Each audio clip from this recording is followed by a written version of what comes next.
I'm just going to let you guys know now that the longest match in WWE history happened tonight. So if you happen to miss it, you missed it.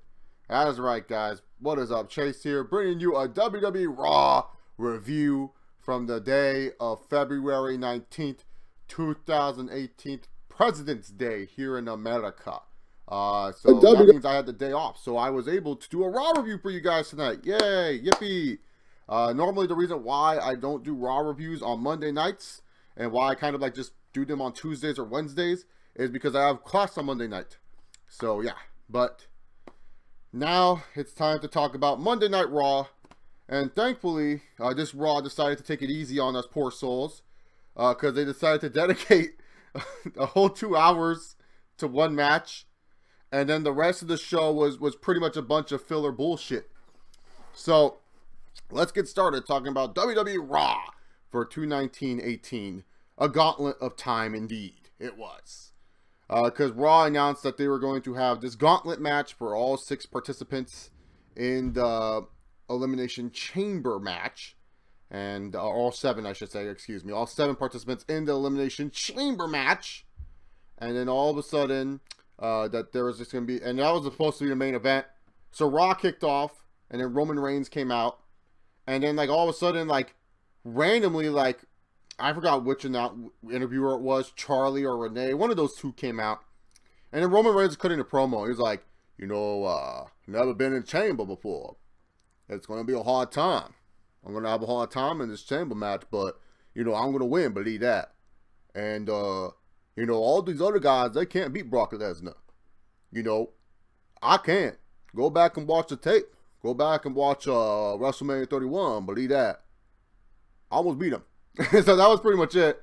Then Seth Rollins came out, I was like, oh God, hopefully Rollins is not coming out to cut his usual mushmouth promo. But no, Rollins came out, and it was going to be Rollins and Reigns to kick off the show, and Reigns and Rollins went on forever. Like, I was like under an assumption. I was like, all right, this will go like 10, 15 minutes at the most. No, Reigns and Rollins put on a pay-per-view quality matchup. And then it ended when Reigns did a roll-up, and then all of a sudden Rollins reversed the roll-up, 1, 2, 3, and Roman Reigns got eliminated. Okay.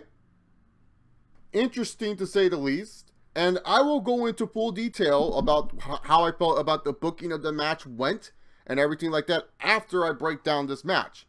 So then afterwards, out comes Cena. So I was like, okay, John Cena's next. That's odd. It's going to be Cena up next. Cena and Rollins went on to have a rematch from their SummerSlam Classic from like, what, I want to say 2015 SummerSlam? So yeah, 2015 SummerSlam, Cena and Rollins, they pretty much did the same exact match, except with the same result pretty much. Rollins ends up winning. And it was a really good match between those two, and Rollins ends up going. And then, you know, this is helping gain Rollins some energy, get Rollins going. Out comes Elias. Elias ends up beating Rollins fairly quickly. Like, Rollins goes on for another 8 or 9 minutes or so, and then Elias ends up beating him. Then for whatever reason, Elias and Finn Balor had a long match, and Finn Balor beat Elias. Then Finn Balor and The Miz had their typical match, and then The Miz beat Finn Balor. And then Miz and Care Bear had a match, and it was a typical Care Bear squash match, and Care Bear ended up winning the Gauntlet match. So that way, WWE can make you believe he's a favorite for the Elimination Chamber come Sunday. Here's the thing. The Gauntlet match in itself. If you are watching the Gauntlet match for just the in-ring action, if you watch the Gauntlet match just for the in-ring action alone, you probably like this match. But if you look at this match from a booking perspective, if you look at the match from a booking perspective, this match was really poorly booked. And this match, I don't understand some of the booking aspects to it. Here's the thing. Why is it that you have Roman Reigns come out? He's the first guy out, right? He's your favorite to win. He's your favorite to win the Royal. Like, we already know he's going to win the Elimination Chamber this Sunday, right? He's your favorite to win. But you have it where he's the first guy in and he's the first guy out. How does that help build Roman Reigns up as a favorite to this Elimination Chamber? How does this make me think that Reigns has a chance at all inside this Elimination Chamber match? If he is the first guy in, he's the first guy out. That makes no sense to me, and especially him losing to Seth Rollins. No offense to Seth Rollins, but the dude hasn't been relevant for quite some time on weekly TV. And then later on, you have it where Seth Rollins, he does this heroic performance, and credit to Rollins, definitely the MVP of tonight's episode of Raw, where Rollins was pretty much making it where he was looking like a star tonight, having all this endurance and stuff like that. Good on him. But once again, this is showing that WWE has poorly booked Rollins throughout the whole past year. Like, they realized that, hey, we haven't done a good job with the quote-unquote Kingslayer gimmick. We haven't done a good job following up with Rollins' big win on Triple H at WrestleMania a year ago. So now we realize, because Rollins' WrestleMania plans have been scrapped, we have to try to do something different with this guy. So now you're quick fixing him. Now you're doing a quick fixing booking by having him wrestle a long period of time, by having him wrestle a long match. Like, really? You really think that's going to help and change all of a sudden people's perceptions of Rollins just because he wrestled for an hour and some change? Yeah, it might help some wrestling fans, but at the same time, you're not really getting a good return on your investment, because if you don't do something with Rollins after this performance, then what's the flipping point? You just pretty much had Seth Rollins go out there and do all this crap for nothing. Because if Rollins is not going for the Universal title or being Ronda Rousey's tag team partner in that mixed tag match that they're rumoring for WrestleMania, then what is the point of Rollins giving out this heroic performance? Don't get me wrong, I like Seth Rollins.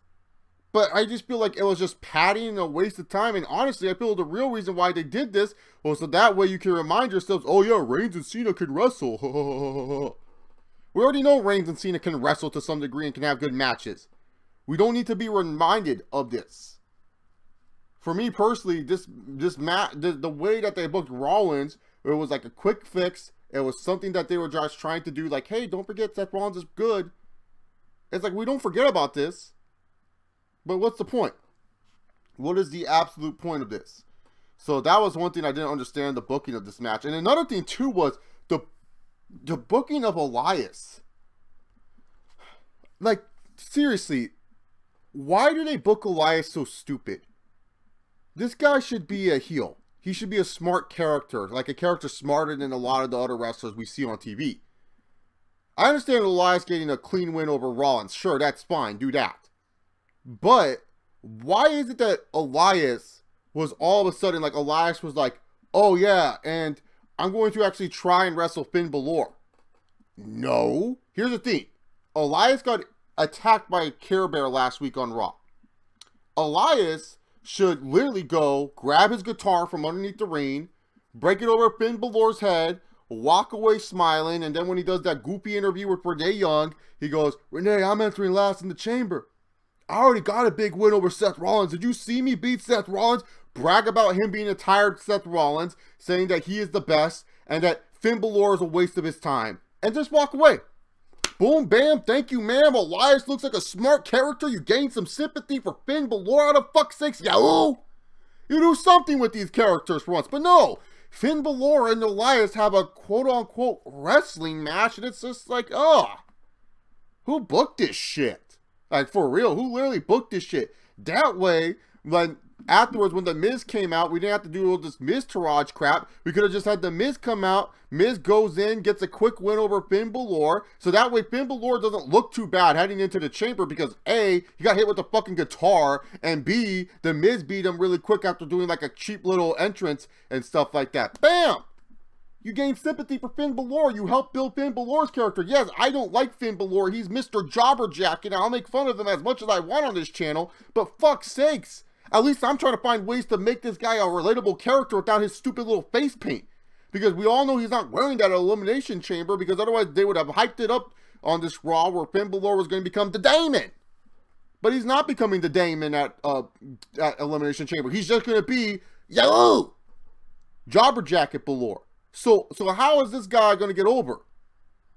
I don't know. Put sympathy on him. Make people feel bad a little bit. Make it say, man, if Elias didn't do that cheap tactic, then all of a sudden, freaking Finn Balor could have had a chance in this Gauntlet match.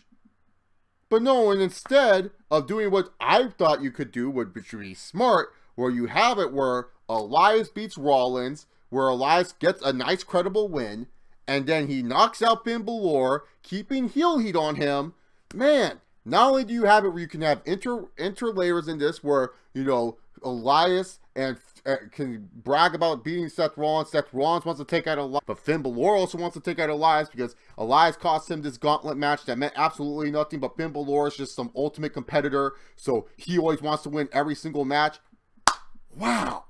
What a novel concept. What an idea for WWE to you know, build characters. But no, they don't want to do that. And I pitched this idea to anyone outside of the wrestling business or inside the wrestling business, or, you know, say like, hey, this is what I would think of doing. They would just tell me I'm some idiot and I don't know what I'm talking about. So I'm just saying, I just felt that they, like, when it comes down to the booking of the gauntlet match, it made no fucking, the only thing that made sense was really like Care Bears. Believe it or not, Care Bear was the only thing that made sense of this. Now, his match should have been quicker with The Miz, but that was the only thing that kind of made sense. Was like, yeah, of course, have this dude come out last. You know, also, Faith thought of the idea of having Care Bear come out first, which would have been a good idea too, you know, kind of build endurance on Care Bear's character, because we don't really know his endurance. But Care Bear was like really the only character that made sense in this match. He comes out last, beats up The Miz. There you go. That's it. Bam. I have no complaints about what Care Bear did tonight. Honestly, I don't. My biggest thing is that this match was poorly booked. And I know I'm going to get people saying, oh, no, it wasn't. But you know what? It's my opinion. I'm just saying, when it came down to action and when it came down to the match itself, it's a fun stuff, especially the Rollins stuff with Rollins and Reigns and Rollins and Cena. That's some good flashback stuff right there, because we know Rollins and Reigns puts on good matches. We know Rollins and Cena put on good matches. Like, we know they put on good matches. But when it came down to it, other than that stuff, it was just kind of like a blah. But this now is the longest match in WWE history. So yeah, believe it or not, this is the longest match in WWE history. This gauntlet match going over like an hour and 50 minutes. It's the longest television match in WWE. The last longest television match was actually a SmackDown Turmoil tag team match. Believe it or not. So yeah, that was the last longest match. And then the longest Raw match before this match was Triple H versus Chris Benoit, an hour Iron Man match. Nothing much. Degenerate Shaw, and I'm reviewing Raw for a little bit and then taking some questions. Yeah, but that was it. The gauntlet match was pretty much most of Raw. Then the rest of Raw was pretty much usual filler stuff. And this is how you knew WWE didn't know what they wanted for this week's episode of Raw. This is how you know WWE literally, like, honestly, we're just like, we had nothing booked this show. The gauntlet match is going to carry the show. Then the rest of the show is usual go-home crap. Asuka had to call out Nia Jax for whatever reason, because, yeah, let's get over our undefeated wrestler who's known for wrestling by making her talk. That's always good. And then have it where Nia Jax beats her up, and then we start questioning if Asuka is good enough to beat Nia Jax out of all people. Okay. And then, when it came down to the other stuff tonight, Titus Worldwide with Apollo. Yeah, it's no longer Apollo Crews. It's now just Apollo. I don't know the reasoning to why he's Apollo, but he's now Apollo. And it's Apollo and Titus. And they did the usual thing where they beat the bar in 2 seconds. And you know what this is going to lead to? Probably a match at the pay-per-view that will last about 8 minutes. And the bar will win, even though that Titus Worldwide has momentum. Because fuck wrestlers with momentum. Give them momentum on the television show and then just lose all the momentum at the pay-per-view. That's literally what WWE has been doing for like the last 5 years with this company. So yeah. Ronda Rousey is going to sign her contract. So there at the back, Black Beast Lewis quote here. Where's Ronda Rousey's fine ass at? So yeah, Ronda Rousey's going to be doing that. Cringe Ronda's coming back. Hashtag Cringe Ronda. What else happened on this show that was very interesting, guys? Oh yeah. We had great build up to that Matt Hardy and Bray Wyatt match that was going to happen at Elimination Chamber. I didn't even know that was a thing, but you know, Michael Cole, Corey Graves told me, because Corey Graves, he has those new frosted tips. I see you, Corey Graves, trying to look like your name is, what's it called? Because of the tips. I see you, Corey Graves, trying to be like Michael Cole. Oh, really? Is that why they took away the cruise? Is because of that school shooter? Oh, man, that's crazy. Was Apollo Crews' name spelled like that? I don't think so. Man, that's messed up. That sucks, man. That kind of sucks, and that's a bummer at the same time. But yeah, man. Oh yeah, what was I gonna say? Shit, dude, I'm drawing a blank on so much of this show because the Gauntlet match took most of the show, but I'm trying to remember like what happened. Oh yeah, Matt Hardy and Bray Wyatt cut the same promo they've been cutting since this feud has started. Whereas Bray Wyatt going, "Oh, hocus pocus, man, I know what I'm doing." Yeah, Bray Wyatt shall be deleted. I know what you're doing, Bray, and stuff like, you know, the usual shit. I don't have time. You know, it's so sad. One of the things that I love to do the most was I would turn off the lights in my room and I'll do a Bray Wyatt impression and just have fun with it. I don't even want to do that right now because Bray Wyatt just sucks the life out of everything right now. Like, dude, that should be his gimmick, honestly, is that like he touches someone and the life just goes away from them. Like Hercules or something from that Disney movie, that Disney Hercules movie. Like, remember when Hercules was trying to save Meg from the cauldron pit? That should be his gimmick, man. He has the cauldron pit, and he just makes people go old and wrinkly, and no one gives a fuck about them. I swear, if there's no final deletion match at Mania, then what's the point of this feud? Because this has been, like, I honestly think Woken Matt can still work. I feel like once Brother Nero comes back, Woken Matt will be fine. But when it comes down to it, I just honestly think, man, Bray Wyatt, it's just that he's so boring, dude. And think about this, guys. A year ago, this dude was our WWE champion. Bray Wyatt was all like, I'm the WWE champion, Randy. Follow me, Randy. You're not going to use your title match at Mania, Randy. Like, just think about that. Bray Wyatt was fucking champion. Jesus H. Christ, man. Bray Wyatt.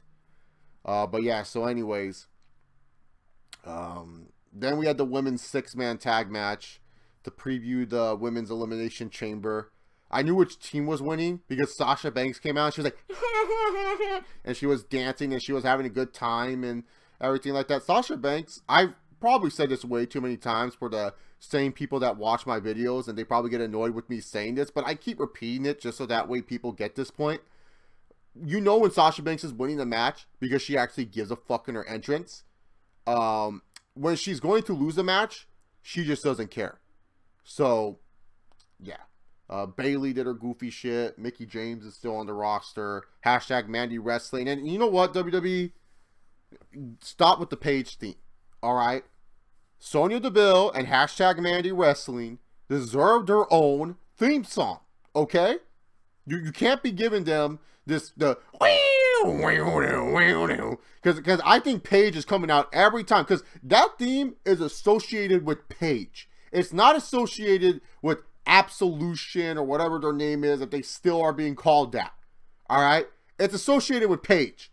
So you gotta think of a new theme for them, man. I mean, if the Riot Squad can have their own theme, I'm pretty sure Mandy Wrestling and freaking Sonya Deville could have their own theme, man. Then I'm glad people are now Mandy Wrestling fans. Degenerate Shargon. So the Mandy Wrestling joke on this channel comes from when I went to NXT. I went to an NXT live event, Degenerate Sharingan, and I'm a huge Mandy Rose fan. And at that NXT Live LA event, I got Mandy Rose super over. That a bunch of the group, there was this random fan, these random fans next to me that started chanting Mandy Wrestling.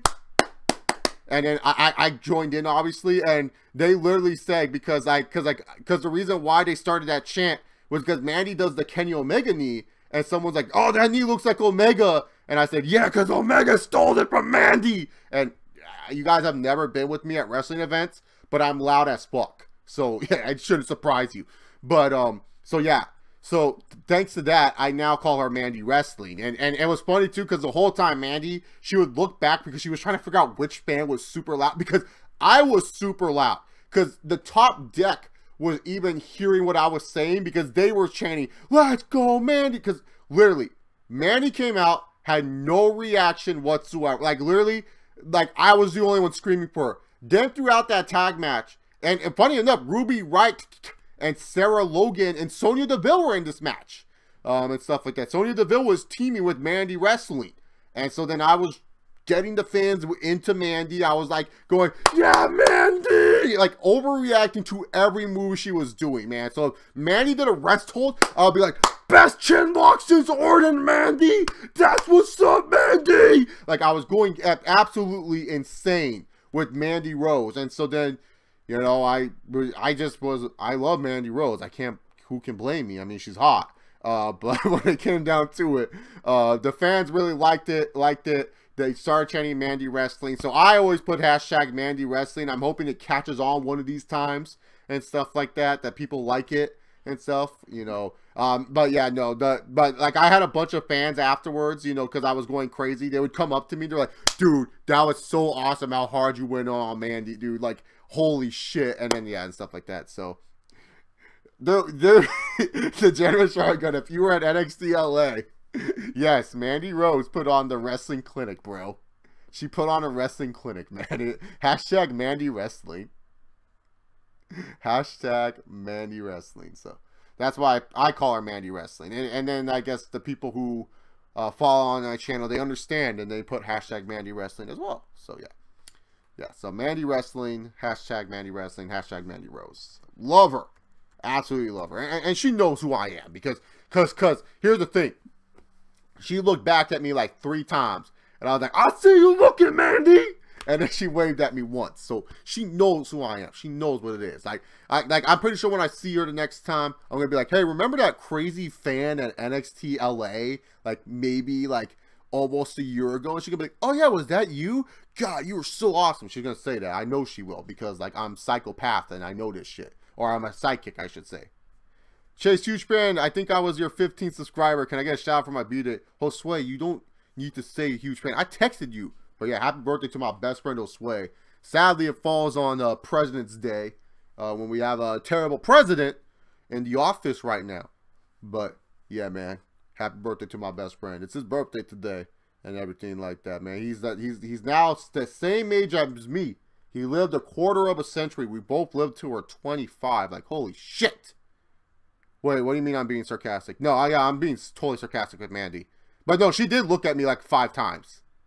Like, Josue was at this event. Josue was at, J.I., who's in the chat, he was at this event. He can tell you that Mandy Rose was looking at me like 3 times during that match at NXT LA. He can tell you that Mandy Wrestling was like turning back every 5 seconds and stuff like that. Like, just trying to see who was screaming.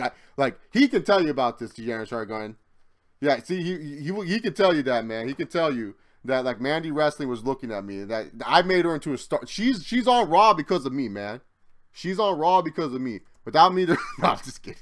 She made it on her own. But I like to think that my stock helped her. All right.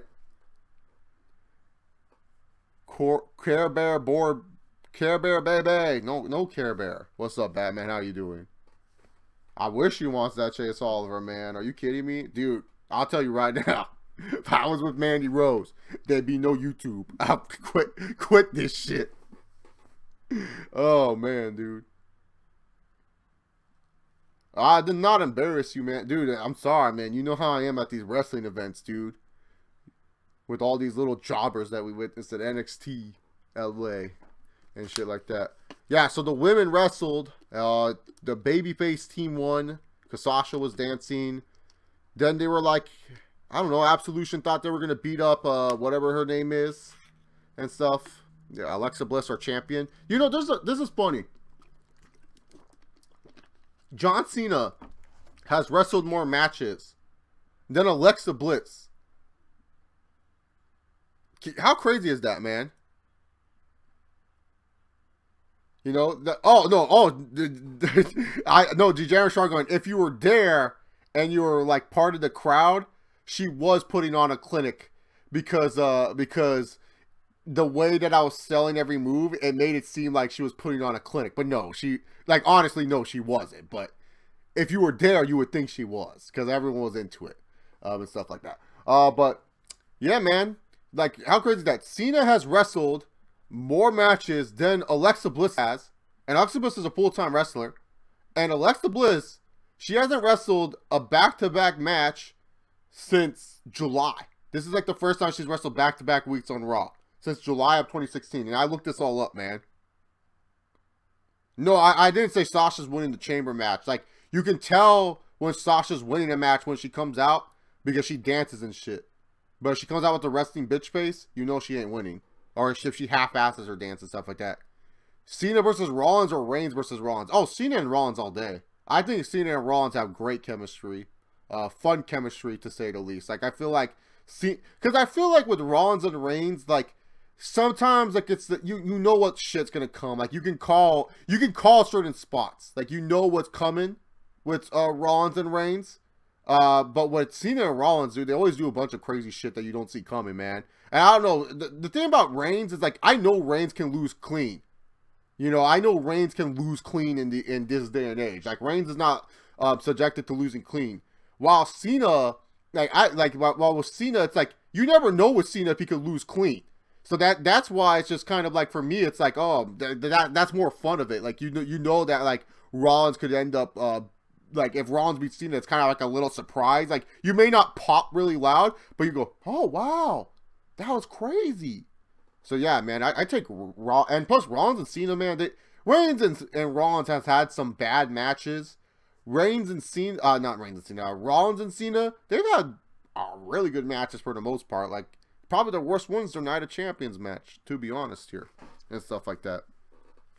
And of course, before I end off this Raw review, we got to talk about the newest inductee in the WWE Hall of Fame, JEFFJARRETT.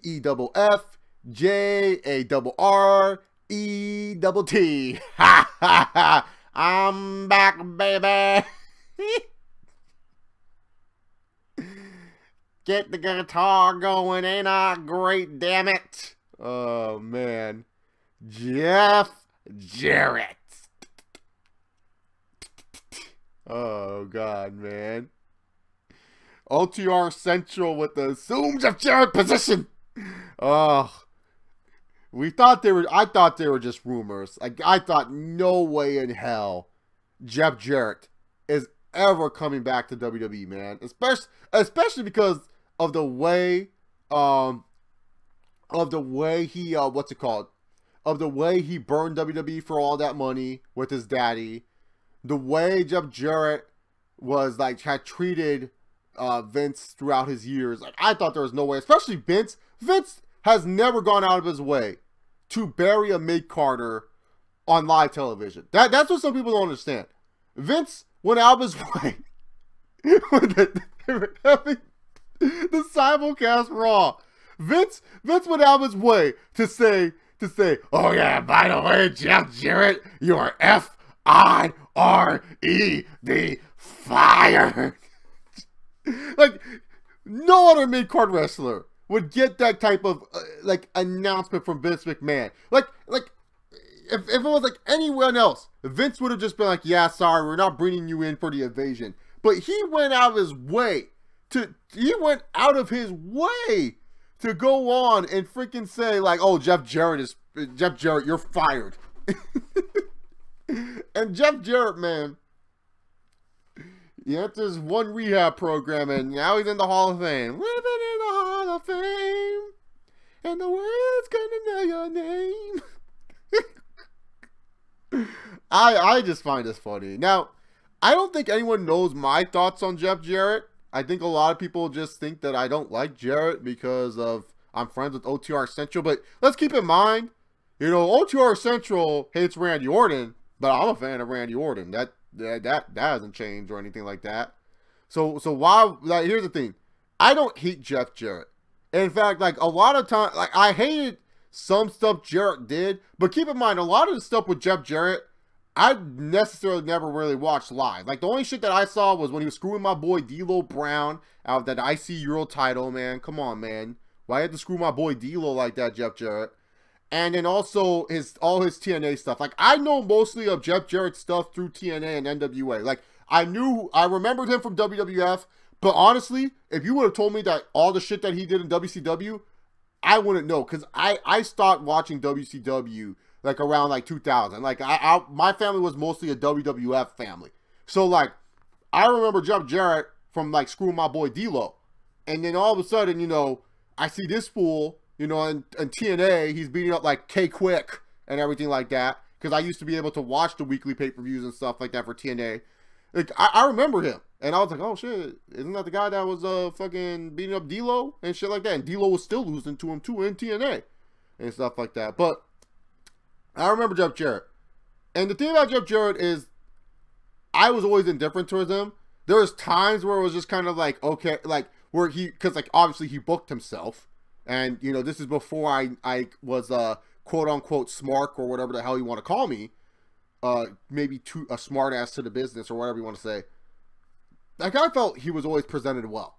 And I will say Jarrett has some really good matches, especially from his TNA stuff. You know, his match with Christian and Against the Law 2006 was really good. His match with Sting at Bound for Glory 06 was really good. Him and AJ always had really good chemistry.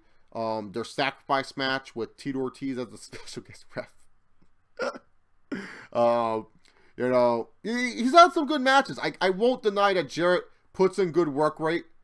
Some of his matches with Kurt Angle are really good too. I do think Jeff Jarrett as the person is kind of scummy for many different reasons. But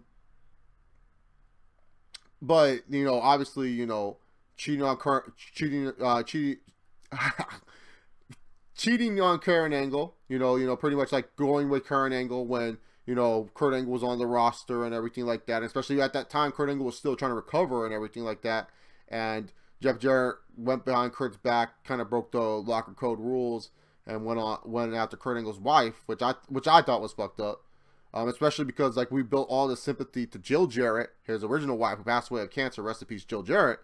And then it was just kind of like Jeff Jarrett was riding that gravy train for like 6 months before he did what he did.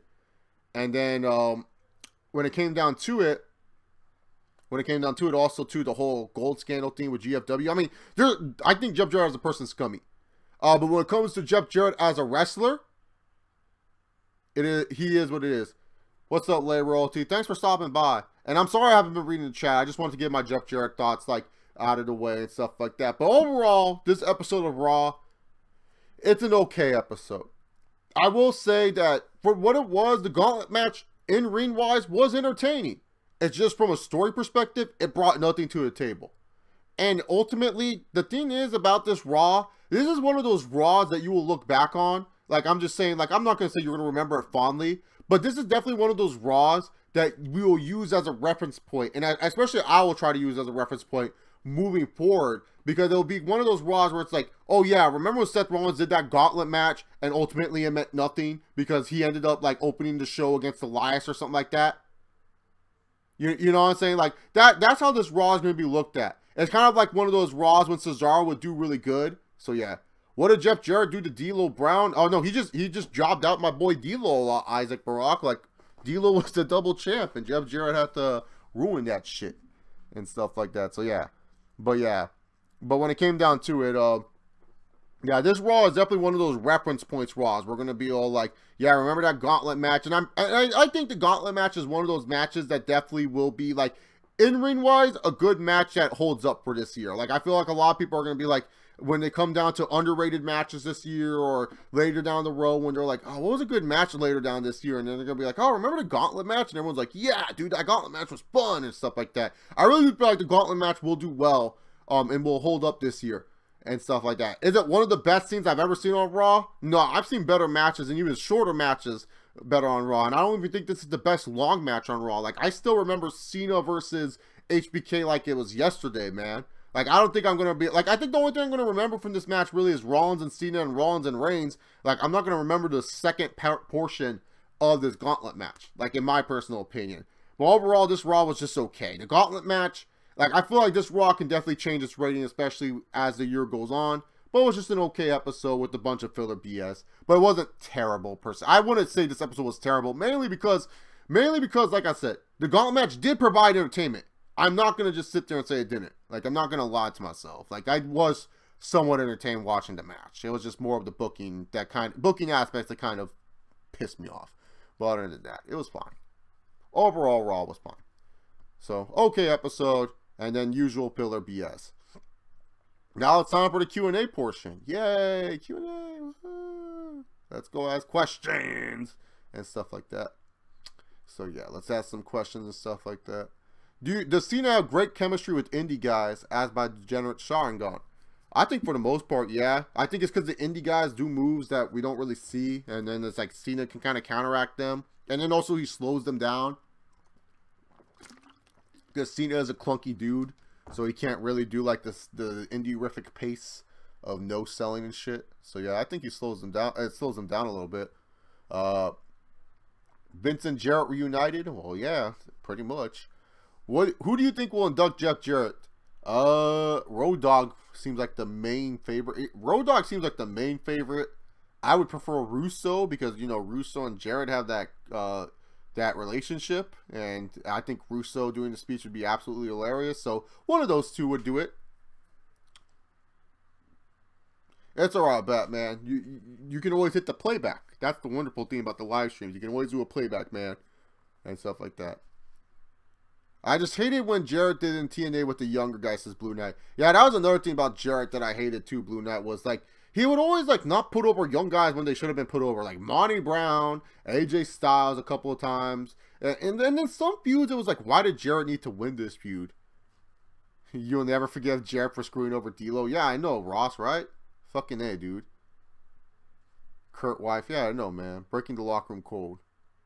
No, Degenerate Sharingan. Jeff Jarrett is no longer part of TNA or GFW, if that's still a thing. Remember when they awarded Mark Henry when he awarded Mark Henry the European title? Yeah, that was like such a random segment too, man. You can't wait for Slug Daddy's Raw review. I think he uploaded a Blue Knight. He already uploaded a video about him ranting about Jeff Jarrett. I think that is his Raw review. I thought Miz was a mid-card piece of shit, but Jeff Jarrett definitely takes the cake. Oh yeah, no, Miz is actually good mid-card. You know, that's what you want in your mid-card wrestlers, to be the Miz and stuff like that.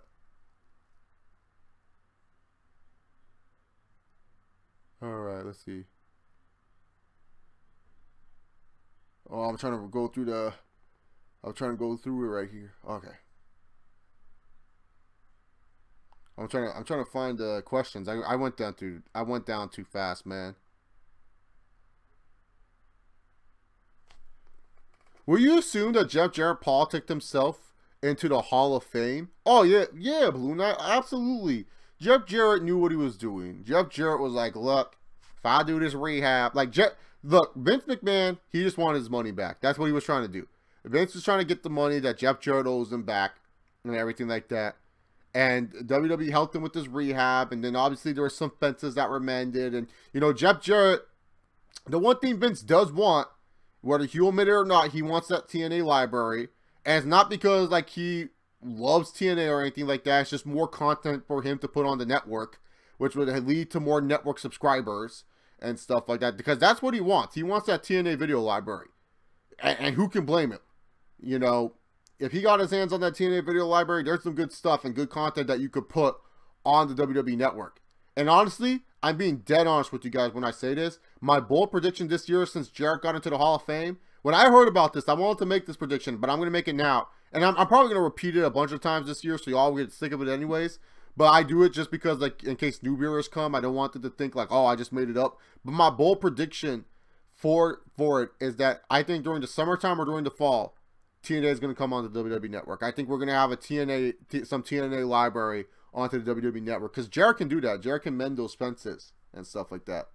So yeah, it's like Jarrett politicked himself away. He did the rehab and stuff like that. He probably made some promises that he could help Vince with some certain things, you know, that Vince wants, and there you go. Because you can't tell me Vince wouldn't want that, man. Not a Turbo Raw didn't get me excited for Chamber, not hype for Chamber at all. Yeah, no, Chamber, that's the ultimate filler pay-per-view, man. I like to see Jarrett versus Triple H at WrestleMania 34. Oh, God. Triple H will be like, this is how you really bury people, Jarrett. Oh, great. Now I'll go back to TNA, baby. And I'll bury all the young talent. Eli Drake, I'm coming for you, bitch. Is there a chance of anyone else but Reigns winning the Chamber? Oh, well, cool. Congrats. The only other 2 people that could win it are Cena and Rollins. The reason why I say Cena, because, hey, it's Cena. LOL, Cena wins. I never doubt Cena in a match. I don't care. Cena is always a favorite to win a match. And especially if a match is going on in the main event. Because, you know, he is their golden child. Don't let these clean finishes Cena has been doing fooling you. Don't let this fool you. Cena's always a threat. And knowing WWE, if they want to change their mind last minute and they don't feel like Reigns would do well, they could go to Cena in a heartbeat. And I say Rollins because Rollins is an easy wrestler to kind of put in there. And even if you don't want to go all the way with Seth Rollins, you can always have it where you do a storyline where he gets screwed out of the match, or you could have it where it becomes a triple threat with him being in the match anyways. So that way he's like the kind of the perfect buffer from Reigns and Lesnar doing their strikes. You can have Rollins come in there and kind of take a beating. So yeah. Your thoughts on the Red Sox signing JD Martinez for 5 years and $110 million with the opt-out after 2019 and 2020? I actually like the deal that they got for JD Martinez to Red Sox, mainly because here's the thing. One, that contract is very tradable, especially when it comes down to because here's the thing. If Martinez doesn't do well, like the thing is, he can always leave.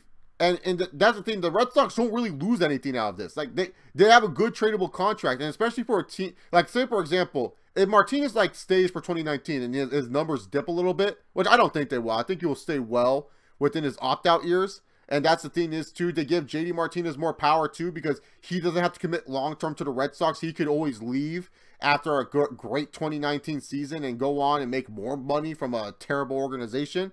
But the thing is that the Red Sox feel like, oh, JD Martinez is going to go to 2019. Bam! They could trade him right then and there. He won't be able to use his opt-out. He can opt out and go make his money elsewhere, and the Red Sox could probably get some good farm system players out of it. So honestly, it's a good contract for both parties. Because one, it benefits JD Martinez because he can opt out in 2019 or 2020 forever, whichever team he will choose. But I most likely think he would opt out in 2019 because, like, I see his numbers still increasing from 2018 to 2019. So, yeah, he can opt out there. But if the Red Sox feel like they can get value for JD Martinez, they can trade him. And at the same time, you know, a team that's trading for JD Martinez, they're necessarily not looking to win, you know, and especially if it is a team that is looking to win, they won't have enough farm system players. But it's more of like a younger team that's just like, hey, look, we have some farm system players. We know JD Martinez won't re-sign with us, but we just need to clear up some cap so we can make a move or something like that, man. So, yeah, man, because, like, these next, like, people are forgetting, man, these next few free agencies for baseball, they're going to be huge, man.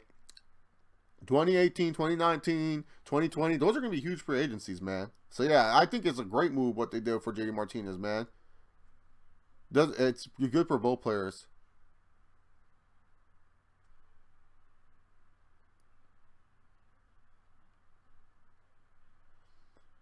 What did I have? What were you laughing at, Batman? What did I say that was funny? I don't even know what I said that was funny. Is Seth Rollins versus Kurt Angle a good match for WrestleMania? It's a straight shooter. I mean, is it? It's true. It's damn true. Is it that Kurt Angle, or is it like Kurt Angle from WrestleMania 21? Because like current Kurt Angle, hashtag rehab Angle, I don't even know, man. So, have you seen the tweets from WWE female roster expressing their true feelings towards cringe Ronda? Yeah, man. I just feel it's hashtag jealousy. It's them just pretty much just being upset that someone's taking their spot. And if they were in the same position as Ronda, they wouldn't be pissed off either. And also, I feel like it's them going into business themselves. Trying to say, like, hey, you know, you want to see a match between us? It's them going into business for themselves. And who can blame them? You know, this is the wrestling business. They gotta build up. They gotta build up their stock somehow. They gotta go ahead and, you know, get people hyped up somehow for Ronda Rousey. You know, she's not there. You know, she's not there. So you gotta hype her up somehow. And I guess this would be a way. Having it where hashtag cringe Ronda is doing her thing. And then they can like tweet about her and be mad about her all they want. So yeah. Kuda, is this you with this Alex Smith account? I remember you had an Alex Smith account. I want to know if this is Kuda or if this is like another person. Because like Kuda, I know Kuda has an Alex Smith account. No Kuda has this Alex Smith account, so I don't know if this is my boy Coots or not. Have thoughts on WWE doing dual branded pay-per-views again, but each of them lasting 5 hours? Oh god, this is like the dumbest thing I've ever read, man. Like, here's the thing. It's just too much, man. 4 hours, like you telling me that you can't. You can't. What's it called? Are you telling me that you can't fit a pay-per-view with 2 brands in 3 hours? That we have to be equal for each brand, and they need to be 2 hours apiece. I don't want this to be a 4-hour show. Like here's the thing. I like watching wrestling. I really do. Some people may not think of it because of my channel, but I like watching. I like talking about wrestling and everything like that. But when it comes down to it, I don't want to sit there and watch 4 hours of wrestling. Because here's the thing. It's 2 hours and 2 hours. Like, why would I want each brand to be equal? Why would I want to sit here for 4 hours, and especially a 1 hour pre-show that I know I'm not going to watch? That's just too much. So every event now is going to start for me at 4 o'clock, and then it's going to end at 8? No, man. I have much better time to do with my hands than this. And so what now? Is WrestleMania going to be 5 hours? Is SummerSlam going to be 5 hours? Like I'm fine. If you want to do the big 4, even though it's kind of a taxing, I'm fine with the big 4 being 4 hours. But these like shows like Backlash and Money in the Bank and like Great Balls of Fire, Breaking Point, what's that one pay-per-view that they used to have, or a Survivor Series, or Bragging Rights, you know, shows like that should not be 4 hours. Like, no, 3 hours at the most. You can book your card where you could have your 2 world title matches, or you know what, maybe even make it refreshing.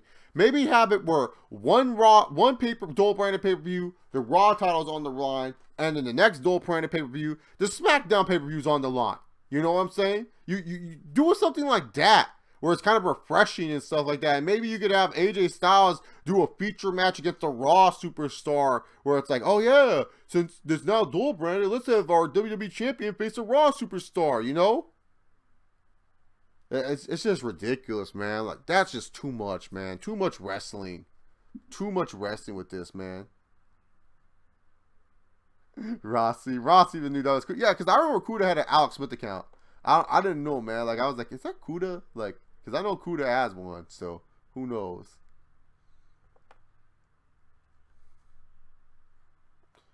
Oh, look, there's Team Cody versus Team Kenny Omega shirts.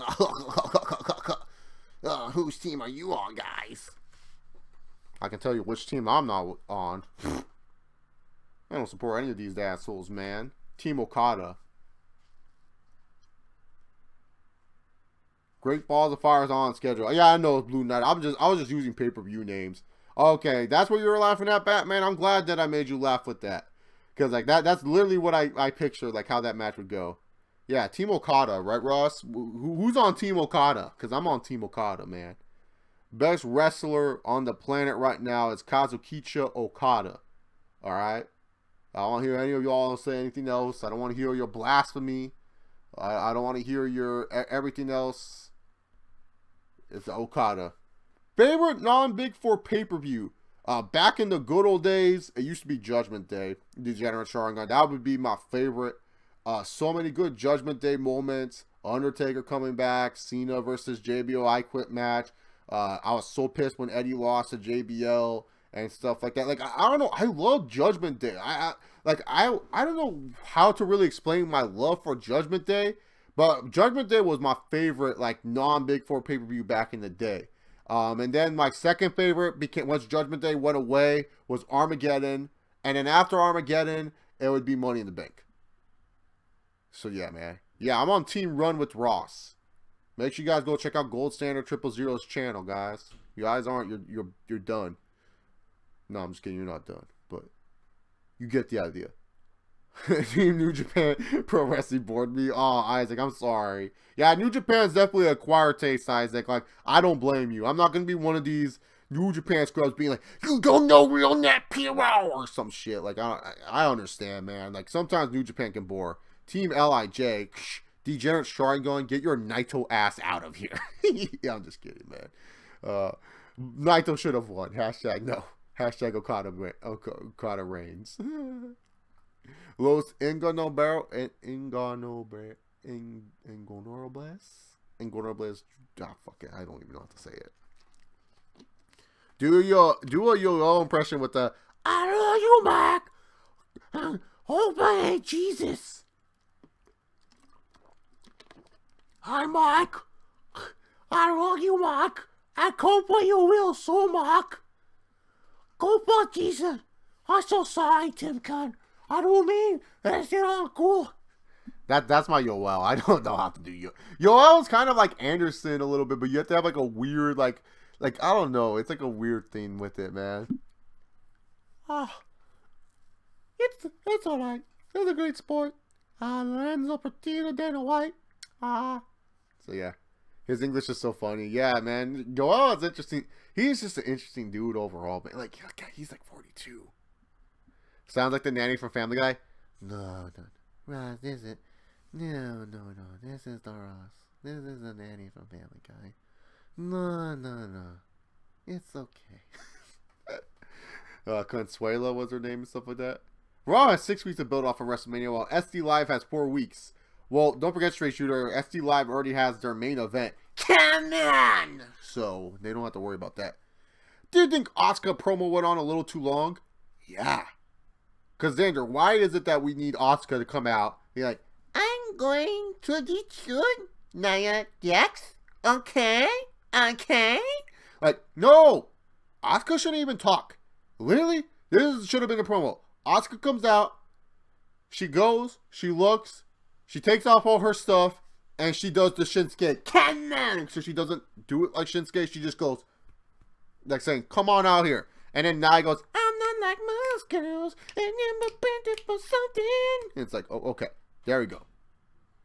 But Asuka coming out, trying to cut a promo. No, like, what's with WWE like, oh, we need all these guys to cut promos. That's why I fear for Aleister Black on the main roster, man. Because I like Aleister Black.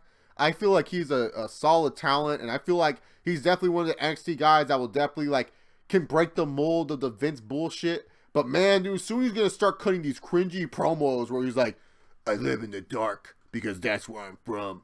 I sit in the dark. The reason why I sit cross-legged is so that way the Artemis of Kings can go through my body and soul. Like, he'll start cutting promos like that bullshit. Roots of Aggression era Backlash. Oh, yeah, Backlash always had good shows. Yes, I agree with that. I liked Backlash's sets, but I don't know. I didn't like Backlash's color schemes. Like, I know that's weird, but it was too basic. Extreme Rules. That's a good PG era pay-per-view, Degenerate Sharingan. I like that. That's good. Yeah, Extreme Rules always had good shows, too. I can dig that. Have a good night, Batman. You take a nap, relax, man. Make sure you don't have any of those scarecrow sleeping gas, though. I heard they'll give you map here. Yo, Aleister Black promos coming up in the next 3-4 weeks is pretty solid, Chase. No, I'm just talking about how Vince would make him do promos. I'm not talking about NXT. I said he's fine on NXT because he doesn't have to talk that. He doesn't really talk on NXT. He comes out, he says what he needs to say, he gets to the point. There you go. But Aleister Black, like on the main roster, will come out cross-legged and start cutting promos how the Artemis Devil is going up his ass or something like that. What UFC fighter do I see having a stellar WWE career? Obviously CM Punk. How funny would it be if I just answered that Isaac Brock, like CM Punk? Next question. Let's see. I would have to say Yoel Romero is like star potential, written all over him. Yoel Romero would be good for WWE. Like, dude's a freak, man. Like, I can't, like, seriously. Minus his voice, dude's just a scary looking dude. Like, that dude's a stud. Like, he's a star. Like, Yoel Romero has star potential. Conor McGregor, just because he can talk. There's not really many UFC guys that are, like, good for WWE. Like, there's only, like, 2, maybe 3 top. GSP would be good. But I think Yoel Romero would probably have the best career. Minus CM Punk, obviously. But, yeah, Yoel Romero. Chase, something tells me they're going to do a women's version of Andre the Giant Memorial Battle Royal. If WWE does that, why? They'll have the fabulous Moolah over the top rope battle royale. This is for Moolah. Or what? Alundra Blade? No, they've already done a bunch of Alundra Blade stuff. Bull Nakano over the top rope battle royale. I don't know, dude. That's the thing about women, though. There's not, like, no offense, like, there's not really like a bunch of women wrestlers that had a big impact match at Mania, if you think about it. Like, they've had matches, but none of them made an impact. So yeah. Jackie D, I like Elias so far. I think Elias has a great potential to be a very solid star in the WWE. Main eventer? I don't know. I'm not going to go there yet. But as a guy that can be in the main event scene and someone who's a mid-carder and challenge for the belt, he's good. But it's up to the WWE to present him well and also make him feel like a star. Because he can feel like a star. But sometimes I feel like WWE is sometimes afraid to go with him all the way. I'm not saying he should win the Chamber on Sunday, but what I am saying is present him well on Sunday. That's all I'm going to really say. But I like him. I have nothing bad to say about Elias. You know, I don't need every wrestler to be a good in-ring worker. You know, he's all right in the ring too. That's it. He's all right in the ring. That's fine. As long as you can do a few moves that are good looking to me, I'm fine with you. What did you think of the Black Panther movie? Oh, I liked it, man. Like, I honestly love Black Panther, man. It's my third favorite Marvel movie from the MCU. When it comes to comic book movies, it's probably like my overall comic book movies. Like, if you include, like, you know, the Sony Spider-Mans and the Dark Knight trilogy, it's probably like in the top 10, like 7th or 8th. I think Michael B. Jordan is one of the best villains in the MCU for sure, and stuff like that. I feel though with Black Panther, if you're not really like, this is not to spoil the movie because I'm not going to talk about spoilers for another week or so, but I feel like you got to understand social commentary in today's like, I feel like you need to understand social commentary in today's world to kind of understand a little bit of the story. Because I feel like a lot of people that didn't like Black Panther that didn't think Black Panther was good, or a lot of people who don't understand today's climate of social commentary and stuff like that. Why is the live stream offline? What happened? What happened? Don't you lie to me, YouTube. Don't you lie to me. Did it go offline? Yeah, man. Well, Michael B. Jordan, man. Every time Ryan Coogler is doing a movie, man, you know he's going to be there, man. So, yeah, man. Now, I don't think John Jones would fit with WWE. To be honest, man, even with his looks, like, I just feel overall, though, like he just seems like he would be a boring character, John Jones, to be honest, Isaac Barak. Yeah, I know, but Michael B. Jordan, man, he did great, man, and stuff like that. Yeah, no, he is a rare example, Ross. There's, like, not many wrestlers that flourish from NXT and stuff like that.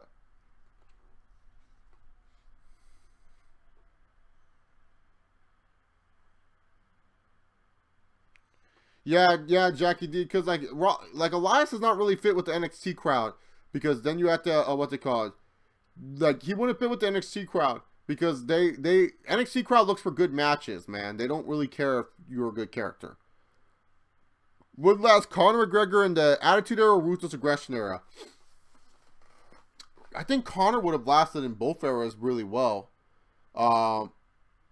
I feel in the Attitude Era, he would be perfect for like the light heavyweight division. He would bring character. He would also be a good little underdog character if you wanted to go down that route. Plus, he'd be a really funny character. And especially in the Ruthless Aggression Era, where a lot of the guys were kind of like boring and stiff, especially on the Raw side of the thing. SmackDown, they had a little bit more interesting guys like Cena, Mysterio, and everything like that. But on the Raw side of things, it was kind of like Triple H show. So, you know, he would be good there. So I think Conor McGregor would have been fine in both eras, to be honest. I think he would have lasted really well in those eras. Now, I've never seen the dude wrestle in my life. I don't know if the dude can throw a drop kick or do anything like that. But from entertainment value, yeah, I think Conor McGregor was a gun. So yeah, like he would have been hilarious. Like, can you imagine the lightweight division with Conor McGregor? Who the fuck are you? Well, he didn't say that, but who the hell are you? Funaki? It sounds like something that I ate last night. How about you get the funaki out of here before I knock you out with the left hand?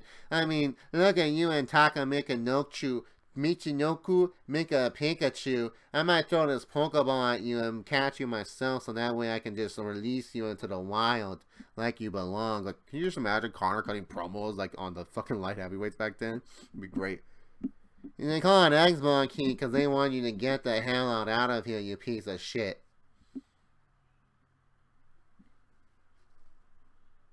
Yeah, I don't know. YouTube being weird tonight, man. T'Challa's who? Chadwick Boseman.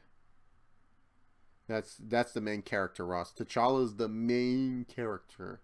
That's the Black Panther. But T'Challa is played by Chadwick Boseman, who I've been watching interviews of, and it's so weird, man, because I feel like I never hear his normal voice in movies because he's always doing like an accent in a lot of his movies. So it's like when I hear his normal voice, it's like so weird. He goes from like, yeah, man, what's going on, and then he's like, I never threes and stuff like that. Like, you know, like he's like doing his African voice. He's very good with accents, Chadwick Boseman, man. That dude's pretty damn good when it comes to accents, man. He does a good job with all his accents and stuff.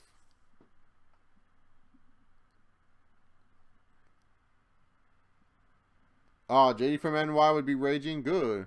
I like this guy. Well, I heard Batista wants to come back eventually, so we're going to see it.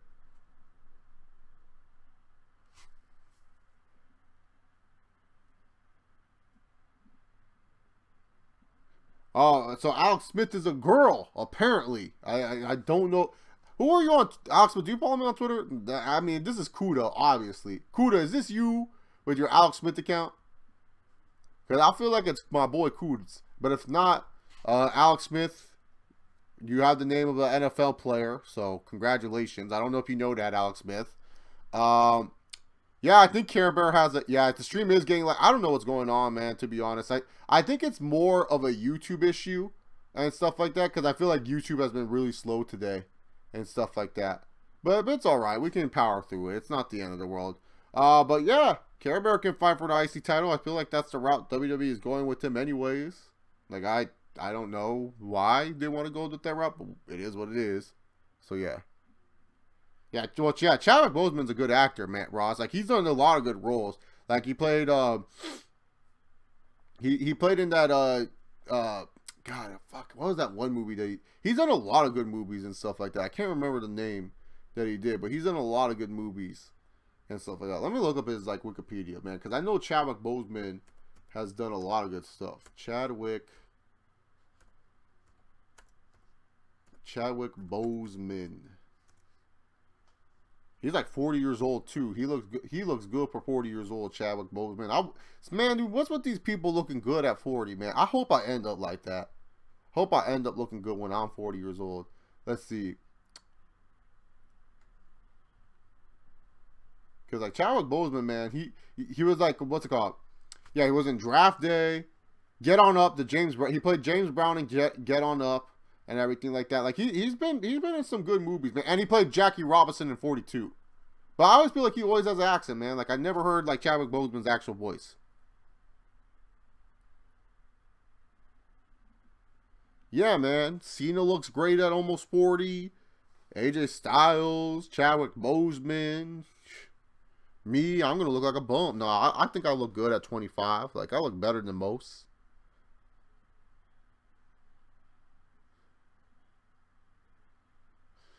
Yeah, I know, man. Like a lot, like Vince Carter. Vince Carter's another guy that looks good at 40, man. Yeah, man. Yeah, Chadwick Boseman's one of those actors. He doesn't do a lot of movies, but when he does, they're always like good parts. Like he's not like, I'm not saying he's in like great movies, but he's always in good roles, if that makes any sense. Like it doesn't matter. Like when you walk out of that movie, you're not saying, oh, Chadwick Boseman sucked. Like you're saying, you know, that movie wasn't that great, but Chadwick Boseman was pretty damn good. You know what I'm saying? Like that's what it is with a lot of Chadwick Boseman's movies. It's not like, oh, if the movie was bad or not.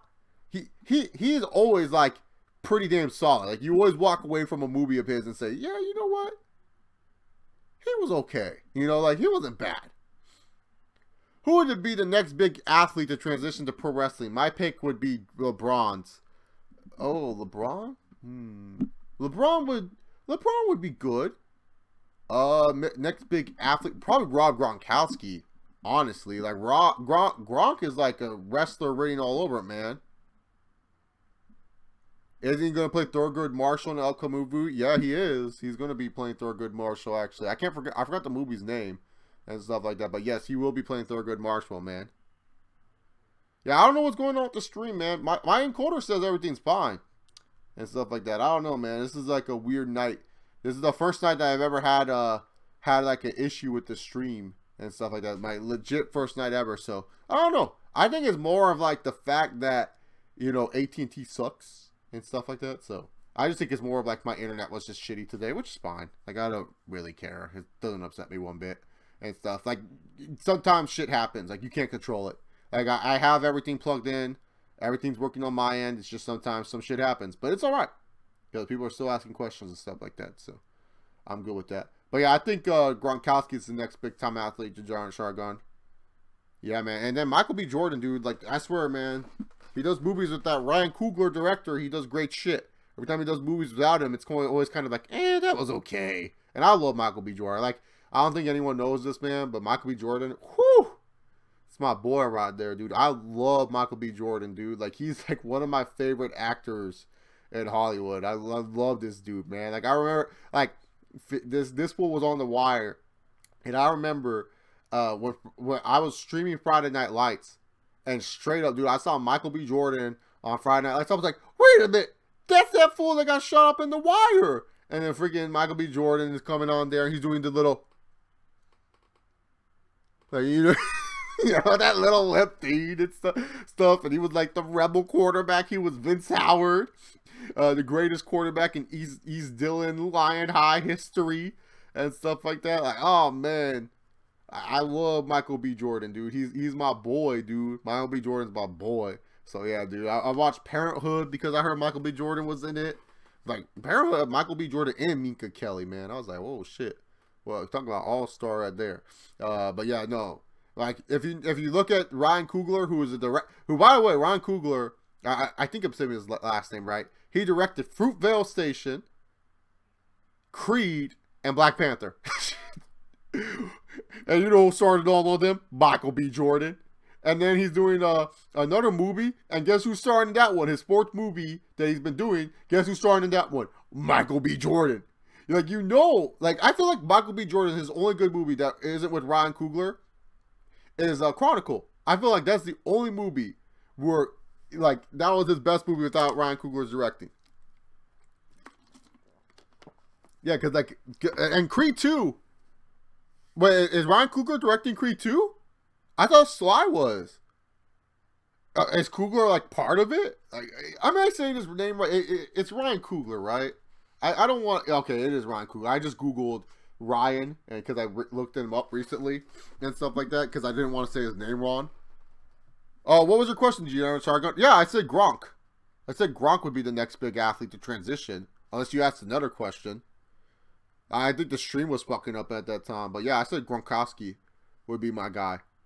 That would transition, the next big athlete to transition to WWE. I think it will happen soon too. I think it's going to be an NFL player. Okay, so Coogler is involved. Okay, yeah, because I know Sylvester Stallone is directing Creed 2. Like, he's one of the directors of Creed 2. Because like I thought, but Coogler, yeah, Coogler has to be involved. Because that was his movie, man. Like, I remember, because like literally, if you hear every Michael B. Jordan interview, like, oh yeah, how'd you get the role for Creed 2? He's like, oh, you know, I was doing Fruitvale, and then my friend Ryan was like, hey, you want to do this movie? And I'm like, yeah, sure, dude. Michael B. Jordan, you gotta thank Ryan Coogler for his success, man. No, but Michael B. Jordan's a good actor. Like, he literally knows how to hit very good heartstrings, man. Like I remember I saw someone. So if you guys don't know, Michael B. Jordan's character in Black Panther is this guy named Eric. Like I forgot his last name, but his name is Killmonger and stuff like that. And he's like, he's pretty much just like this assassin and stuff. And this, I saw someone be like, oh yeah, Michael B. Jordan's performance was very boring. He didn't show any emotion. And it's like, what the fuck? Like, what do you want? Michael B. Jordan's character to cry about everything in the goddamn movie? No, he's an emotionless asshole. He's not supposed to be happy about everything, man. So yeah, man.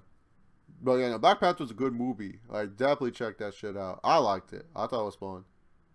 The fight scenes were really tight too, man. Like that was probably my favorite fight scenes next to any. I feel Captain America has the best fight scenes though. Oh yeah, Ross. Like I've seen people like hating on Michael B. Jordan's performance. I'm like, how? He was great, dude. He was great in that movie, man. But once again, like, you know, it's Ryan Coogler. Ryan Coogler carrying Michael B. Jordan. Like that, Ryan Coogler, man. Like I love Fruitvale Station too, man. Fruitvale is such a great movie, man. Like if y'all haven't seen Fruitvale, oh, such a good movie. Such a good movie, man. Creed, such a good movie too. And that dude, Ryan Coogler, he's only 31 years old. 31 years old. Think about that, man.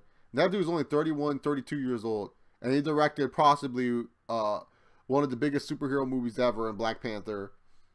Directed a sequel to a famous movie franchise. And that ended up being a success.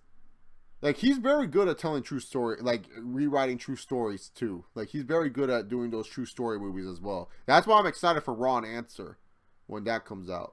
Like, I'll see anything he does, man. Like, but I know one day, because, like, right now he's, like, hot Ryan Coogler with all the movies he's directing. He's going to have to direct a stinker eventually, man. It's going to happen. But, man, you definitely believe that Michael B. Jordan's going to be in that movie. Black was so much better than Civil War. Oh, yeah. Yeah, I think he was better in Civil War too, like fighting-wise. Like, fighting-wise, he was better in Civil War. I think he had good character development in this movie. Like, I feel like they did a good job. I feel like they did a good job with T'Challa. Like, you know, not necessarily Black Panther, the superhero, but I feel like they did good with T'Challa, the character. Like, if you want Black Panther, like, if you want him fighting and shit, oh yeah, watch Civil War. But if you want T'Challa, you gotta watch Black Panther. Because I feel like with T'Challa, like, they did a good job. I can't say anything without spoiling, so I don't want to spoil. Because I don't want someone watching this, and they're just listening to this background, and they're like, haven't seen Black Panther yet. They're like, oh man, she spoiled when T'Challa, like, was dancing one time. Or something like that. Do you think if Coogler directed a 2015 Fan Force Stick, it would have been a good movie? I mean, yeah, dude, it's Ryan Coogler right now, man. I don't know. Because I don't know where Coogler would have taken it. Because, like, that's the thing. I don't know where Coogler would have taken his Fan Force Stick love. Like, I don't know. Like, I know Michael B. Jordan would have been in the movie. And Michael B. Jordan would have not been a jobber character for sure. Like honestly, I think Michael B. Jordan would have been Dr. Doom in that movie if Coogler was directing it. But I think Coogler could have made, I don't know, like, it's so hard to make a good Fantastic Four movie, man, especially because you have to go with Dr. Doom, and, you know, Dr. Doom is a powerful villain and stuff like that, so yeah. What if Coogler right for WWE? Oh, man, we'd actually have Black World Champions, but that would never happen, man. I don't think Coogler's a good writer like that. Like there's a difference between being a good movie writer and being a good writer for WWE. You know, WWE writing's like a whole nother universe. Yeah, you have to learn and stuff like that. Yeah, man. But hey, man, shout out to Michael B. Jordan. I love when we're talking about Ryan Coogler and Michael B. Jordan in this stream. It's awesome. I was like, yeah, let's talk about Jared for a little bit. Let's ask some wrestling questions, and then it's just like, oh yeah, man, let's talk about Marvel. Let's talk about fucking Ryan Coogler being a great director and Michael B. Jordan killing it in Black Panther. No, that's not a spoiler. Oh, Chase, you spoiled it. I didn't know if Michael B. Jordan's performance was good, but since you're saying you did good, you spoiled it for me, man. No, it's not a spoiler, man. It's just the truth. You can't handle the truth. Have you guys ever been spoiled like that? Have you guys ever been spoiled where you like someone said like, oh man, dude, I was so surprised how good of a role like so and so did. Like have you guys ever been that surprised like where there's something something ruined it for you? Because nothing has ever ruined it for me like that. Where someone like said something like that, you know, like I've never been surprised.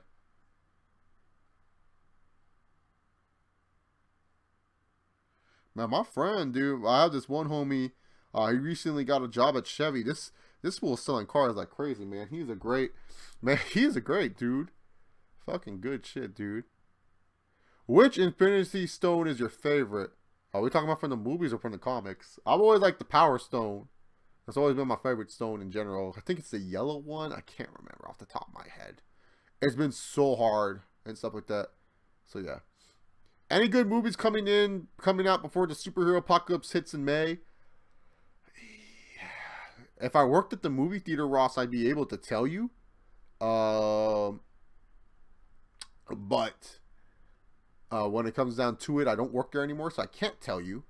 But when it comes down to it, I don't know. Like, I had to look that shit up for you, man. But I don't think there's any good movies coming out beforehand.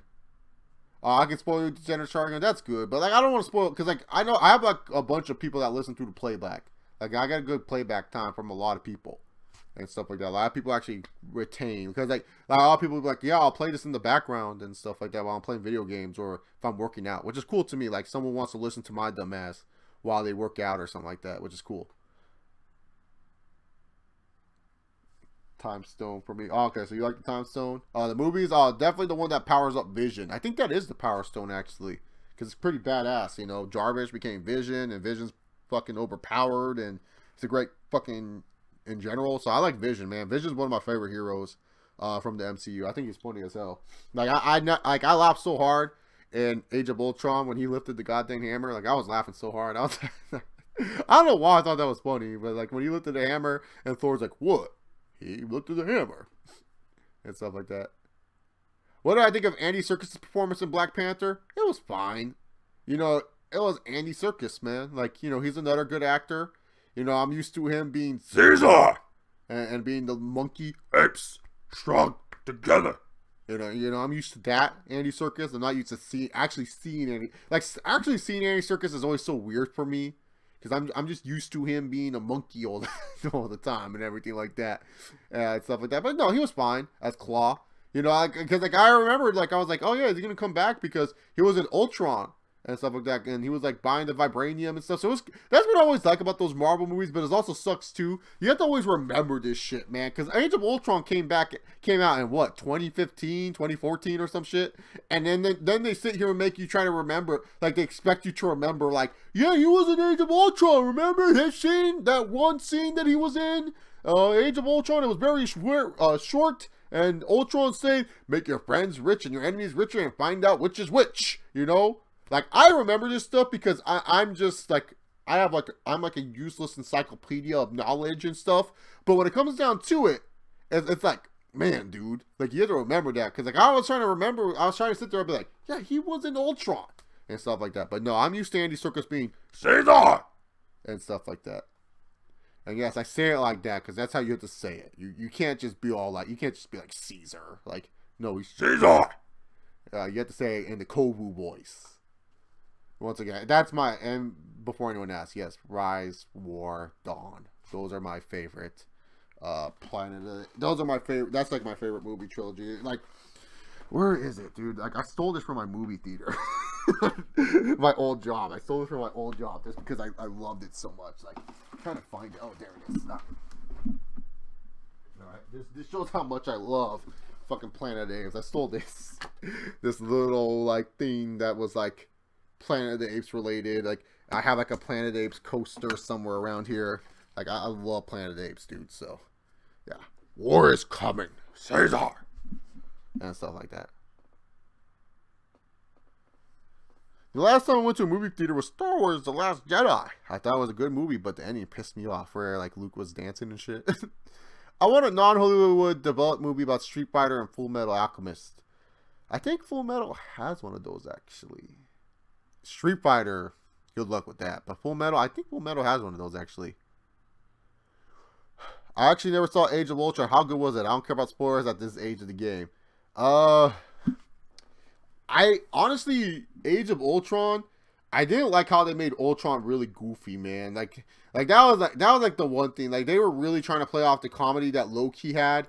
And because like that was the thing that critics loved about Loki in the first Avengers. Like, it's so refreshing to see a villain have fun, be funny, but not sadistic at the same time. Loki was great. So like, I forgot who, Josh Whedon. I always forget the name of that director. He really wanted to do Ultron. Like the Marvel wanted a different villain. Like I forgot which villain they wanted, but that Josh Whedon or whatever his name was, he wanted to do Ultron. The thing about Ultron's a very dark and sadistic character. Like people forget, man. There's a timeline where Ultron actually like destroys everything in the world and shit like that. Like Ultron's a really powerful character, and they made Ultron into a walking goof and stuff like that. Like he was going around trying to cut jokes. He was saying Pinocchio lines. He was like, there are no strings attached on me. Like action wise, Age of Ultron's fine, but when it comes down to like the story and everything, it's like whatever. Like you could tell they were just like, all right, we just got to get the Civil War, motherfuckers. Like that's literally what they were trying to do. They were just like, yeah, man, let's just get the Civil War. Let's just move on with this bullshit. So stuff like that. So yeah, man, when it came down to it, man, Age of Ultron is a whatever movie. It's not terrible. It's not the worst of the Marvel line, but it's definitely not one of the better ones. Like it's just because, like I said, I feel like it felt too similar to the first one, and I feel like they were trying to be funny. Like when Hawkeye comes out as the best character of a fucking movie, and don't get me wrong, Jeremy Renner's a great actor and stuff like that. I'm not trying to say Renner's a bad actor. He's a good actor. I like Jeremy Renner, but man, dude, when Hawkeye is coming out of a movie, and you come out of that movie, you're like, you know what, man? I really like Hawkeye. Like, that doesn't make it. Yeah, man. I'm just saying. So, yeah, man. I'm just saying. What ending to a movie pissed me off? Oh, man, dude. You know, I really don't get pissed at any... Like, a lot of the movies that piss me off are, like, honestly, like, horror movie endings piss me off. Like, because there's always some bullshit at the end and stuff like that. But, like, casual movies, not really... I never really get pissed off at endings, to be honest. I honestly... I will have to get back to you on that, Straight Shooter, because I honestly can't remember a movie that really has pissed me off with their ending. Josh Whedon? Okay, I've been saying it wrong for a long time, then. How do you feel about the Black Panther social justice fan hysteria? I have not seen this social justice fan. Your honest thoughts about the UFC 222 main event? My honest thoughts? Someone asked me if I'm excited for El Kukui and Habib. Yeah, I can't wait till Habib manhandles that piece of shit and damn bones. We'll have to try to defend that. My honest thoughts, though, it's just Cyborg facing someone that could either beat her or lose to her. It's just Dana White being desperate for a fight. It's just the UFC showing that they don't have the star potential. Because back in the day, man, if this shit happened where, like, Max Holloway and Frankie Edgar fall out, Frankie Edgar would still main event. They would just get, like, TC Ortega to fight. And fans would be hyped for that shit. Nowadays, man, no one knows who the fuck TC Ortega is. And it's not that he's a bad fighter. It's just that UFC just doesn't know how to promote their fighters anymore. There's way too many fights. Like... UFC Fight Night Austin happened this past weekend, and yeah, it had some names and stuff like that, but like a lot of people probably didn't even watch. They probably weren't like, oh yeah, I'm gonna go watch this or anything like that. Like, they oversaturated their product. That's the problem with the UFC, man. Like, I wouldn't be surprised, as I'm talking right now, the UFC is having an event in Mogadishu, and it's like Holly Holm versus Becky Kohara or some shit like that. I don't know. I'm just making shit up at this point. But yeah, no, like, honestly, it's just Dana White needing a fight and stuff like that. I don't care about the main event, honestly, for UFC 222. And I'm sorry if I'm wrong on this one, but I'm pretty sure 222 is Cyborg and stuff. But yeah, man. Yeah, I know. But the thing is, they want to sell pay-per-views. UFC is not this weekend, Ross. It's actually 3 weekends from now. 2 or 3. 3 weekends from now, it's UFC 222. I want to say.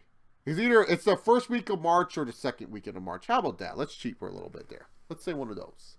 And stuff like that. Yeah, I know. But yeah, Edgar and Ortega, that's going to be a fight. Yeah, no, she's facing the former Invicta champion, man.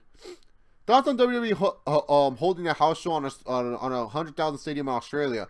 Oh, that will sell out well.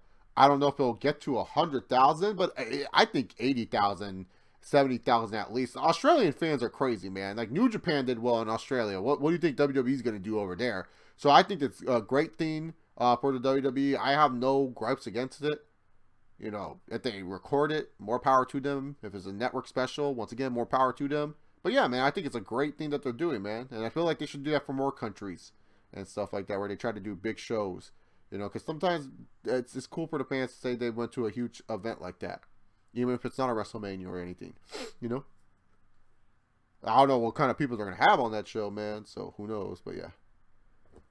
Yeah, man, but I'm afraid for Frankie, dude. I think TC Ortega. But then again, Frankie Edgar is known as the hype killer, man. Anytime fighters are getting this hype or some shit, Frankie Edgar always shuts them down and acts like they never fight anymore, man. Like Yair Rodriguez, like that motherfucker. Oh, man, hype city. Everyone's like, oh, yeah, Yair. Oh, if he beats Frankie, oh, he might face Aldo and stuff. And then Frankie beats his dumb ass. And then no one Yair Rodriguez, man. Do I think Hulk Hogan was a good actor? In a wrestling sense, yes. In movies, no. Hulk Hogan sucked as an actor in the movies.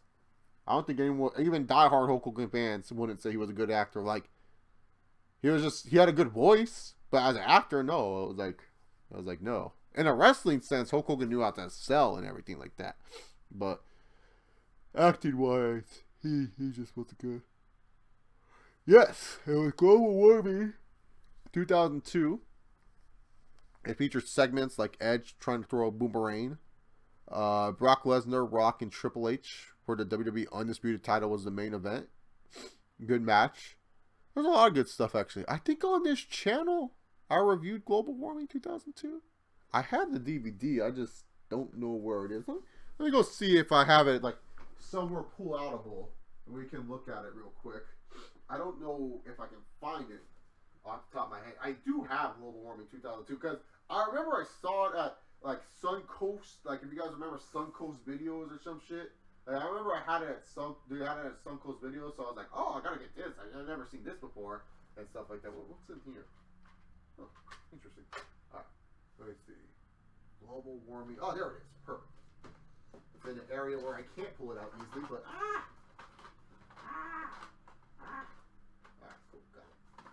Got it. All is good in the world. All is good. Alright, so here you go, guys. We got ourselves a good old DVD. Global Warming 2002.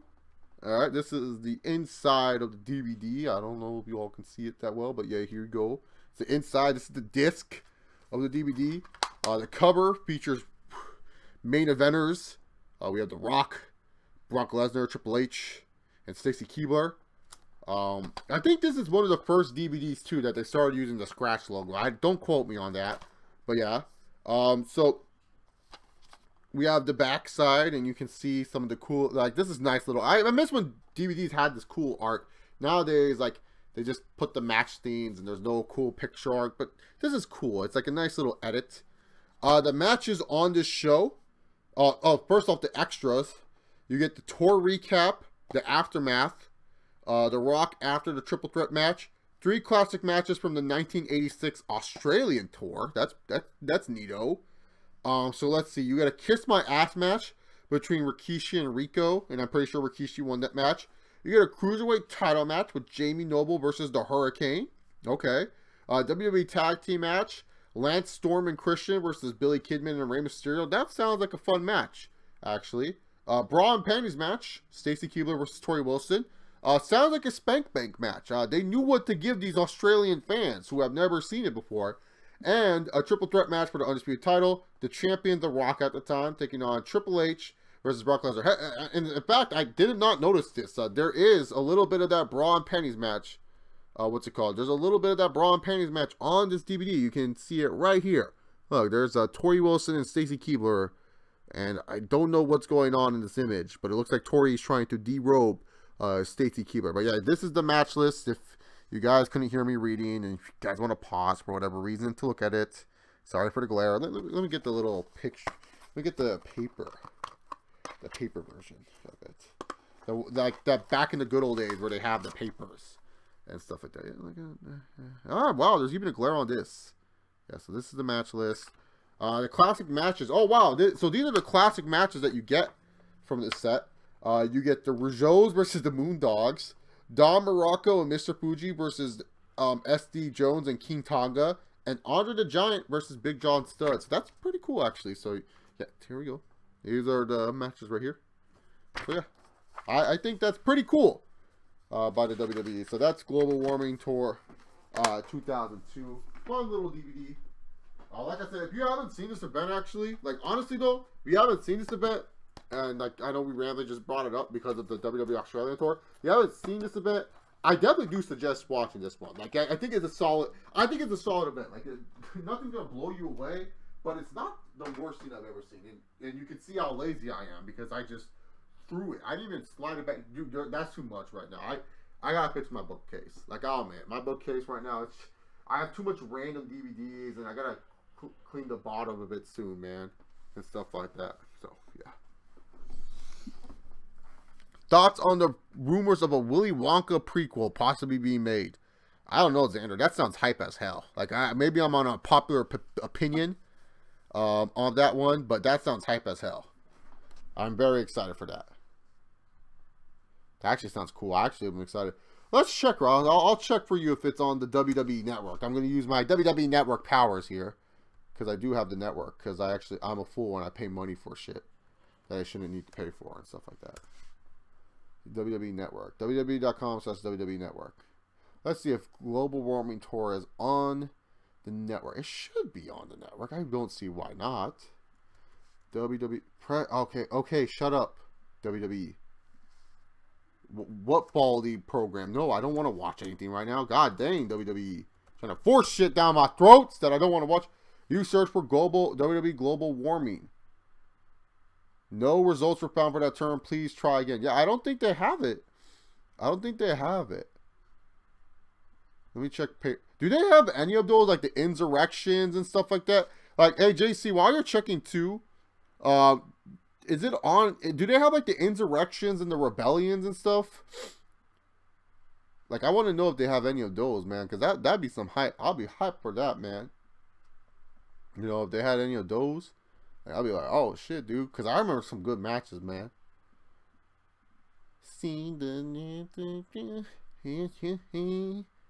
Alright, let's see. WWE Network. They would be under pay-per-views, right? I would think it's a pay-per-view, man. So let's see. God dang, dude. The actual website is terrible as hell, man. I'm used to the actual. I see WWE Superstars, and I'm just sitting here like, what the hell is this, man? I wish I knew how to screen share on this new thing, man. Oh, they don't have them? Man, Blue Knight, that pisses me off, man. I do have like an old. I'll have to look for that one. Ah, fuck it. I'm on here anyway. I'm going to look for it anyways. I do have Insurrection, I think. I have one of them. I have Insurrection or something like that from like '01 or something. It's like a weird show.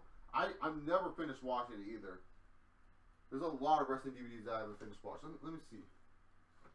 And stuff like that. Let me see, man. No, Edgar versus Maynard. Because this would be my end of my WWE collection right here. Yeah, DX. Why do I have Avatar on Blu-ray, man? What the fuck? I don't remember buying that movie.